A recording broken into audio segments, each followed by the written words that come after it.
6:07. Right now, we're talking 45 in downtown Baton Rouge. The first thing I do is I get up, I take my husband to work. The drive-in right now looks really good. No major problems on 12. Then my son at 6:30. And once everyone's gone and the house is quiet, if I have any orders, I bake at home. And then usually I start prodding her around 8:30, 9 o'clock.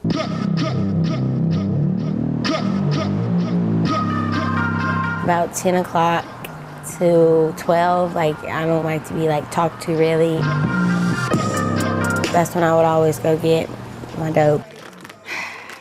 Inside this quiet Zachary home, there's a desperate tug of war between a mother and daughter and the daughter's addiction to heroin. It's scary. To the winner goes her daughter's life. You want to know my day? This is my day. This is my day. It's not a pretty sight. Donna, a mother, wife, baker, is also a former drug user. As a young adult, she heavily used cocaine and heroin. When she hit bottom, she realized she had to dig herself out. So she clung to family and faith and says she got clean without the help of traditional rehab. I did what I tell people to do now. I went inside of myself, and I had to go pull out the demons that I felt that caused the problem in the beginning. You guys have to come and visit me up in Canada. Now, Donna hosts a weekly web series focusing on the power of a positive attitude. Well, I'll be. Here we are. But staying positive these days has become harder. I got introduced to heroin 2.5 years ago. 30 years after her own struggles, her daughter, who we'll call Anna, is facing down a heroin addiction. Different time, same footsteps. She fits the shoe very well. 25-year-old Anna has used drugs for 5 years. She says an ex-boyfriend introduced her to Roxy's or Oxycontin, and it spiraled from there. Took over everything. Once he shot me up, it didn't even matter after that. I fell in love with it, and I was doing it ever since, every day.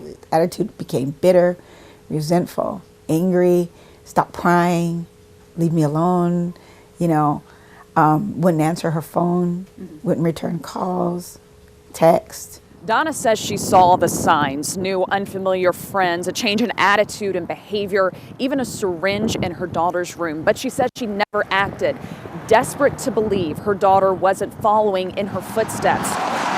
Meanwhile, Anna was falling deeper into addiction. She says drugs and needles were just a phone call away or easily found along Airline Highway. When I first started using, it was just fun. I couldn't wait to get the high again. It wasn't, but once you start doing it every day, it's a job.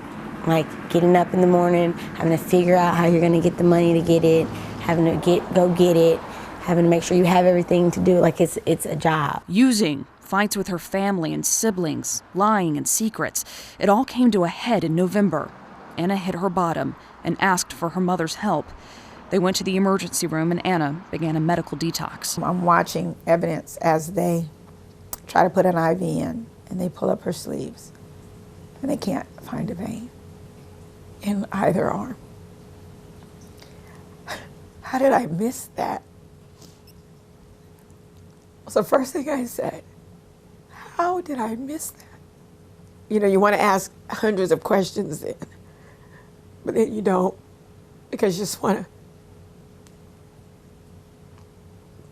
soak in the moment that maybe this is going to be okay, that I have her here with me. No one can get to her. No one can do anything to her. Anna's family cannot afford traditional rehab. So after her detox, Anna came home. She and her mother began the road to recovery together. Each day revolves around a tense schedule, balancing the demands of family and recovery. Mornings can be rough and many times lead to arguments. Even on the day of this interview, Anna at first refused to come out. She's just so angry right now. At noon every day, Anna attends an AA meeting. And in the afternoon, Donna completes orders for her at-home baking job and works on her web show. If the days are really bad, they head to a place they call Resolution Road, a secluded lakeside property owned by a friend. I love the water, and I love being able to think about things that I'm going through. It's here that they can find a little peace and escape the many triggers Anna says she sees everywhere. I think about God. At just 1 month clean, she's especially vulnerable. Do you ever forget sometimes why you're doing this? Yeah. When I have bad days, like, I feel like, what's the point? It's just a phone call away. What keeps you from picking up the phone and from going back? My boyfriend and my mom, pretty much. That's about it, honestly. Talking about it is the only thing that helps me, like, not want to go back. Even so, Anna's past haunts her. Donna says old contacts try to drag her back into using. These people, they're like vampires. They will just come around and suck everything from her. And like I told her, they will leave you. They will leave you. You will be in their presence, you will overdose, and they will walk away and leave you. They will let you die. But as night falls again, Anna can celebrate one more day sober, one more victory over her addiction. In the name of thy beloved Son, Jesus Christ, that we kneel before thee at the end of this day to express our thanks, our gratitude, and our appreciation in bringing us home safely as a family. My goal is to not become powerless over heroin anymore, and to make my family and everyone around me trust me more and live life to the fullest again. At one time I could do that. I want to go back to that.